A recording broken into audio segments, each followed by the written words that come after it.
السلام عليكم ورحمة الله وبركاته. اليوم يوم الخميس الموافق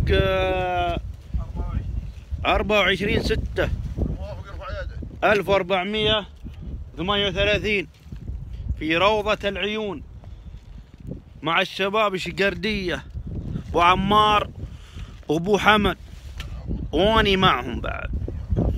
حياكم، القريب يقرب والبعيد يدنو، لا يفوتكم الجو، والله روعة من العصر واحنا في ذا، لا يفوتكم. شوف الهواء لا يفوتكم. حياكم حياكم حياكم. يلا يلا حياكم. ها الجو روعة، كله خضار بخضار، خضار بخضار. يا سلام يا سلام، طالع الجو. يا سلام يا سلام يا سلام يا سلام. تسألني عن ذا الخضار. شوف الخضار شوف الخضار شوف الخضار شوف الخضار.